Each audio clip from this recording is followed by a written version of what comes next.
Global immigration कोई नया trend नहीं है, लेकिन इस वक्त कोरोना काल में ये ट्रेंड बिल्कुल रुका हुआ है क्योंकि फ्लाइट्स का आना जाना बंद है। लेकिन भारत का ट्रेंड क्या था? भारत का ट्रेंड ये था कि हर साल विदेश जाने वालों की तादाद बड़े पैमाने पर बढ़ रही थी और पिछले वर्षों में ये रफ्तार बहुत ज्यादा तेज हो गई थी। अब चूंकि कोरोना है इस वक्त तो लोग नहीं जा रहे, लेकिन एक अंदाज लगाना चाहिए कि क्या लोग जाना चाहते हैं। अगर वो जाना चाहते हैं तो कहाँ जाना चाहते हैं, क्यों जाना चाहते हैं, इसके बारे में हम बात करने के लिए आज हमने आमंत्रित किया है परेश कारिया को, जो इमिग्रेशन एडवाइजर हैं और वो अपनी मुंबई में एक कंपनी चलाते हैं जिसका नाम है एक्वेस्ट एडवाइजर्स। और उनकी नज़र रहती है कि किस तरह का इमिग्रेशन, किस तरह का माइग्रेशन चल रहा है दुनिया में देशों के बीच। परेश जी, आपने हमारे लिए वक्त निकाला, बहुत शुक्रिया। पहला सवाल तो यही है कि अभी तो रुका हुआ है, लेकिन जब खुलेगा तो लोग आपसे किस तरह की सलाह मांग रहे हैं, क्या पूछते हैं जो बाहर जाना चाहते हैं? राइट। तो संजय जी, ऐसी बात है ना, जैसे आपने सही कहा कि अभी थोड़ा स्लो डाउन हुआ है, लेकिन इंक्वायरीज बढ़ रही है, तो लोग अभी जाना नहीं चाहते हैं। लेकिन जो ट्रेंड बन रहा है कि एक बार ये खुल जाएगा तभी ये लास्ट टाइम से ज़्यादा लोग अभी इंक्वायरी कर रहे हैं और जाने की तैयारी कर रहे हैं। तो इसके कारण ये है कि पीपल आर लुकिंग एट ये देखने के बाद लोगों को ऑप्शन चाहिए कि आगे चल के जहाँ पे अच्छा हेल्थ केयर अवेलेबल हो वैसी कोई कंट्री में जाए। काफ़ी लोग हैं जो सोच रहे हैं कि they are likely to lose their jobs और they are likely to the business is going to shut down, तो एक रीसेट मूड में है। तो दे आर थिंकिंग दैट अगर ये रीसेट में है तो why not start a new life in a new country. जो उनका प्लान था कि हम आगे चल के फ्यूचर में जाएंगे, वो इन्होंने प्रीपोन कर दिया है अभी कि अभी ही जाएंगे। So most of the people who are asking us, who are coming to us, वो यही पूछ रहे हैं कि वहाँ पे हेल्थ केयर की फैसिलिटी क्या है, एजुकेशन की फैसिलिटी क्या है, क्या आप बिजनेस कर सकते हैं। सबसे ज़्यादा लोग हम बिजनेस माइग्रेशन में ज़्यादा स्पेशलाइज करते हैं, तो लोग यही आके पूछते हैं कि हम किस तरह का बिजनेस कर सकते हैं, बिजनेस सिचुएशन क्या है। तो this kind of questions is what we are getting right now. और किन देशों में जाने के लिए ज्यादा लोग उतावले हैं? राइट। देखिए Sanjay ji, when it comes to India, India से लोग ज़्यादा करके इंग्लिश स्पीकिंग कंट्री में ही जाना प्रेफर करते हैं। और till last year US was the most preferred destination, but like we know अभी यूएस में कंडीशंस थोड़े स्टिफ हो गए हैं। जैसे कि EB-5 प्रोग्राम था जहाँ पे आपको इन्वेस्ट करके ग्रीन कार्ड मिलता था, वहाँ पे $5 लाख से $9 लाख इन्वेस्टमेंट हो गया है। दूसरे ऑप्शंस थे जैसे कि H1B visa, L1 visa. Just 3 days back आपको पता है वहाँ पे इमिग्रेशन पे बैन लगा दिया है। हालांकि प्रैक्टिकली वो बैन का कोई पर्पस नहीं होता है क्योंकि अभी कोई भी नहीं जाना चाहता है। फिर भी as a kind of to serve some other agenda they have come up publicly और ये बैन का फियर क्रिएट किया है। सो आजकल के ज़्यादा करके लोग जो बाहर देख रहे हैं, they are looking at Canada, UK, Australia and New Zealand. So these are the countries which are most popular. तो चूंकि ज्यादा लोग इंग्लिश स्पीकिंग वेस्टर्न कंट्रीज में जाना चाहते हैं और अब अमेरिका का ट्रेंड कम हो रहा है, अगर कनाडा का बढ़ रहा है, तो कनाडा में क्या अट्रैक्ट करता है लोगों को और वहां का वीजा मिलना कितना आसान है? देखिए Canada is a very friendly country, unlike US में वो लोग बैन पे बैन, रिस्ट्रिक्शन पे रिस्ट्रिक्शन लगा रहे हैं, तो जनरली लोगों को लगता है we are not welcome, right. Compare to that Canada is very welcoming. Canada wants immigration people to come over there. ये उनके अंदर कनाडा का खुद का इंटरेस्ट भी है, because Canada is a very large country, वहाँ का पॉपुलेशन बहुत कम है। कनाडा का पॉपुलेशन है करीबन 38 crores, 3.8 crores, sorry, not 38. So Canada ka population is equal to Mumbai, Delhi ka population. Population is also aging, so they want how naturally people to come, and they want people to come, work over there, do business over there, and contribute to the economy. वहां कैसे लोगों को वो preference ज्यादा दे रहे हैं? कुछ point system चलाते हैं, वो कैसे वर्क करता है? राइट। देखिए वहाँ पे जो पॉइंट सिस्टम है, जनरली प्रेफरेंस 2 कैटेगरी के लोगों को मिलती है। एक तो एक्सप्रेस एंट्री सिस्टम है, वहाँ पे अगर आप पॉइंट स्कोर करते हैं, ज़्यादा करके प्रेफरेंस वहाँ पे people who are educated, qualified, जिनके पास मास्टर्स की डिग्री है, या और जो अच्छा इंग्लिश बोलते हैं, good English speaking, masters degree, work experience in a good kind of company or a good setup, 3 years plus. So ये factors के basis पे, और age of course they are looking at generally preferences for people who are below 30 years of age. So ये सब factors जो मिटते हैं उनको बहुत आसान हो जाता है वहाँ पे वाया एक्सप्रेस एंट्री जाना। जी। जो एक्सप्रेस एंट्री में क्वालिफाई नहीं करते हैं उनके लिए the other set of population they are looking at is essentially businessman, people who can go over there, set up business, create employment and contribute to the economy. So दूसरी category में ज़्यादा करके वहाँ पे भी दूसरा टाइप का point system है, but preference is given to people who have high net worth, who are going to invest. आप 1-1.5-2 करोड़ या के अपवर्ड्स आप इन्वेस्ट करो वहाँ पे, आपके पास बिजनेस का एक्सपीरियंस है, आपके पास कुछ बिजनेस या एंटरप्रेन्योर स्किल है जो आप वहाँ के लोगों को ट्रांसफ़र कर सकते हैं, वहाँ पे जॉब क्रिएट कर सकते हैं। तो ये कैटेगरी में जो बिजनेस इमिग्रेशन वीज़ा या एंटरप्रेन्योर स्ट्रीम होती है which is run by the various provinces over there, ये एक दूसरी कैटेगरी है। The third category in Canada which is now becoming very popular is a startup visa. A startup visa is a new concept, not only in Canada, but many other countries are trying to implement it. Canada के पास ये काफ़ी time से है, तो यहाँ पे they are actually trying to attract talent. अगर कोई एंटरप्रेन्योर है, उसके पास नया बिजनेस आइडिया है और they are inviting them that आप कनाडा में आओ, आप यहाँ पे डेवलप करो, आप इसको ग्लोबली ये आइडिया को एक्सप्लॉइट करो and scale it up and make it global. So it is talent migration in a way. So they are looking, Canada is not looking for money. They are looking at people who can contribute to economy. They are looking at educated, skilled people who can work. They are looking at talented people who can set up new business and take them global. And they are looking at entrepreneurs who can come there and set up business. जी, बहुत सारे लोग Canada इसलिए भी जाते हैं, उनका aspiration रहता है कि वहाँ जाएं और फिर वहाँ से शायद अमेरिका जाने का मौका मिल जाएगा. राइट. काफ़ी सारे लोग ऐसे आते हैं जो यूएस नहीं जा सकते हैं, कहते हैं कि हम कनाडा जाएंगे, कनाडा से वहाँ जाएंगे.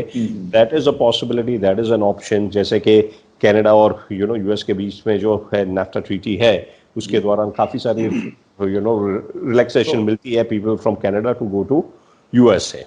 जी, इसके अलावा आपने ऑस्ट्रेलिया की बात कही, तो जो बिल्कुल ही जिसको कहते हैं बेस्ट प्लेसेस टू लिव, अगर अब वो लिस्ट जो बनती है हर साल तरह तरह के लोग बनाते हैं, तो क्या ये मेरी अंडरस्टैंडिंग सही है कि कनाडा, ऑस्ट्रेलिया, न्यूजीलैंड, 4 स्कैंडिनेवियन कंट्रीज और स्विट्जरलैंड, यही टॉप मोस्ट कंट्री हैं जो मोस्ट प्रिफर्ड हैं, जहां तक बिल्कुल rule of law, openness, safety, security, health, education, इन सारे पैरामीटर पे बिल्कुल सही निकल के आते हैं. Absolutely, Sanjay ji, you are bang on that. Scandinavians country come first, Finland, Norway, Denmark, ये top पे आती है. Then you get Canada, Australia, New Zealand, Switzerland, and there is Portugal also. Now Portugal is also coming up on that list very quickly. अब आते हैं Portugal पर. एक data और है जो आपने भी देखा है, सभी ने देखा है कि जो अल्ट्रा HNI हैं पिछले वर्षों में भारत से बड़े पैमाने पर गए हैं, और वो गए हैं कि यहाँ पर कैपिटल है, क्या करेंगे, बाहर चले जाते हैं कहीं और जहाँ थोड़ा सा ब्रीदिंग स्पेस उनको लगता है कि ज्यादा मिले. उनमें Portugal one of the most favoured destination है. क्यों? राइट. सी, आपने सही कहा, HNI के लिए Portugal is one of the favoured destination because Portugal का रेसिडेंसी मिलना बहुत आसान है. Portugal is a destination for people who want to have a backup plan. वो यहाँ पे है, उनका बिजनेस यहाँ पे चल रहा है, उनको अभी कहीं बाहर जाने की जरूरत नहीं है, बट जिनको बैकअप प्लान बनाना है कि हाँ फ्यूचर में मुझे जाना है या मेरे बच्चों को जाना है, उनके लिए पोर्चुगल वर्क्स वेरी वेल. इसका कारण ये है कि पोर्चुगल में जो वहाँ की PR मिलने का जो प्रोसेस है बहुत ही ईजी है. आपको वहाँ पे प्रॉपर्टी में इन्वेस्ट करना है, सिंपल. आप यहाँ रहना नहीं है, सिर्फ इन्वेस्ट करना है. आपको पहले प्रॉपर्टी में ही इन्वेस्ट करना है. वहाँ पे प्रॉपर्टी में भी 2 ऑप्शंस है. आप 5 लाख यूरो की प्रॉपर्टी खरीद सकते हैं, वहाँ पे आपके पास कोई रिस्ट्रिक्शन नहीं है. You go over there, you buy a nice beach side पे आप विला खरीदो, या सिटी के अंदर सी फेसिंग अपार्टमेंट खरीदो, या कोई हेरिटेज सिटी में जाके अच्छा सा काइंड ऑफ अ होटल खरीदो. There is no restriction. 5 lakh euro यानी कि 5 करोड़ रुपए से भी कम, या अबाउट 4 करोड़ जितना होता है. बिल्कुल. इसके अलावा उनके पास दूसरा भी ऑप्शन है, इससे भी कम वाला ऑप्शन है, 3.5 लाख यूरो. 3.5 लाख यूरो में भी आप प्रॉपर्टी में इन्वेस्ट कर सकते हैं, बट वहाँ पे थोड़ा रिस्ट्रिक्शन है. अगेन 3.5 लाख में आप कोई फंड में भी इन्वेस्ट कर सकते हैं, वेंचर कैपिटल फंड में भी इन्वेस्ट कर सकते हैं. Right. So this is a beauty. One is we Indians, we know, we all love property, we know that our money. हम अपनी खुद की प्रॉपर्टी में पैसे लगा रहे हैं, वो सेफ है. सो प्रॉपर्टी के अंदर इन्वेस्ट कर लो आप. सेकेंड इज वहाँ पे रेसिडेंसी मेंटेन करने के लिए आपको वहाँ रहना नहीं पड़ता है. Because of Portugal you need to spend only 7 days in a year. तो आप 7 दिन के लिए छुट्टी के लिए चले जाओ. Portugal is a beautiful place for holiday. वहाँ का वेदर बहुत ही अच्छा है, वहाँ पे बीचेस है एंड द लैंडस्केप वगैरह बहुत ही बढ़िया है वहाँ पे. People are also very welcoming. So people like this option. आप एक इन्वेस्टमेंट कर लिया, इंडिया में प्रॉपर्टी में इन्वेस्ट करो या आप बाहर करो, आपका एसेट डाइवर्सिफिकेशन भी हो जाता है और एक पीआर का ऑप्शन भी खड़ा हो जाता है आपके लिए. जी बिल्कुल. Third reason why people are looking at Portugal, and this is also a very very big advantage, is Portugal में आप 6 साल के बाद पासपोर्ट, पोर्चुगीज पासपोर्ट ले सकते हो. Once you have a Portuguese passport, then you have access to entire European Union. जो भी 27 कंट्रीज है, आप वहाँ कहीं पे भी जाके शिफ्ट हो सकते हो. You get education benefit, you can stay over there, you can set up business and you can work over there. जी. एक सवाल और, रेजिडेंसी की, पढ़ाई की, बिजनेस करने की एक जो कैटेगरी है वो लोग जा रहे हैं. दूसरा है जो सिर्फ टैक्स पर्पसेस के हिसाब से जाना चाहते हैं. और पिछले दिनों ग्लोबली जितने बड़े देश हैं सब ने अपने कानून बहुत ही सख्त कर दिए हैं. ऐसे में जो टैक्स पर्पसेस से जाना चाहते हैं, टैक्स रेजिडेंसी के लिए जाना चाहते हैं, वो किन देशों को आजकल चुनते हैं? देखिए, टैक्सेस के लिए अभी जैसे आपने कहा, बिल्कुल मोस्ट ऑफ द कंट्री ने टाइटन कर दिया है, राइट. बट जो लोगों को वैसे जाना भी है तो they prefer to go to very unknown country, tax haven. Caribbean countries है, कैरेबियन कंट्रीज में काफ़ी आसान है. बट मेरे हिसाब से जो टैक्स का है वो अभी चार्म बहुत कम हो गया है. बहुत कम हो गया, right. The reason why people prefer Caribbean and other countries is because of the accessibility. ये एक ट्रेंड आ गया है. बिकॉज अगर आपके पास वहाँ का पासपोर्ट है, then you can travel visa free to a number of countries.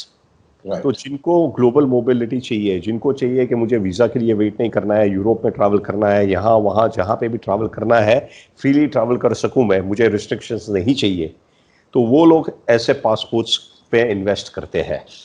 अभी हमने बात की है ये जो middle class, upper middle class, उन लोगों की जहां पर की विजिबिलिटी बहुत ज़्यादा है लेकिन नंबर फिर भी कोई बहुत बड़ा नहीं है, कुछ लाख के नंबर होते हैं. लेकिन जो बहुत बड़ा नंबर है, मिलियन वाला, वो होता है हमारा गल्फ वाला. वॉल्यूम वहां पर बड़ा है. गल्फ के बारे में क्या ट्रेंड है, अगर मैं आपसे ये जानना चाहूँ तो?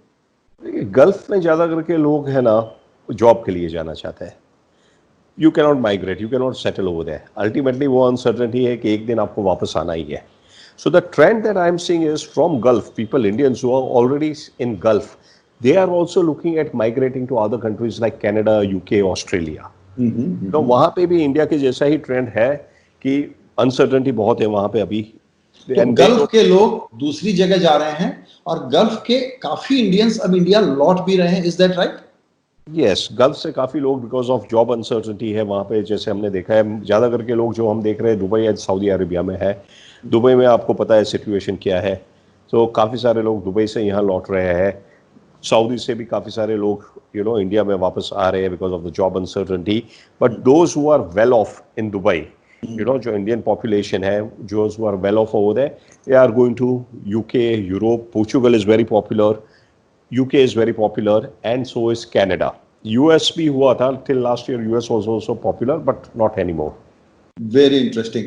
आपने बहुत ही सिंपल ढंग से, काफी बढ़िया एक तरीके से ग्लोबल मैप बता दिया है कि माइग्रेशन के क्या ट्रेंड हैं. इसके पहले हमको ऐसा लगता था कि बहुत सारे लोग नई अपॉर्चुनिटी ढूंढने के लिए, क्योंकि उनको लगता था कि इंडिया में कई तरह की लिमिटेशंस हैं, तो वो बाहर जाना चाहते थे. अभी कोरोना के कारण कोई नहीं जा रहा है, लेकिन जब ये कोरोना वाला मामला खत्म होगा, वापस इंटरनेशनल ट्रैवल चालू हो जाएगा, तब हम आशा करते हैं कि अच्छे रीजन के लिए, हेल्दी रीजन के लिए इंडिया से माइग्रेशन बढ़ेगा. परेश जी, आपका बहुत शुक्रिया ये सारी जानकारी देने के लिए. Thank you Sanjay ji.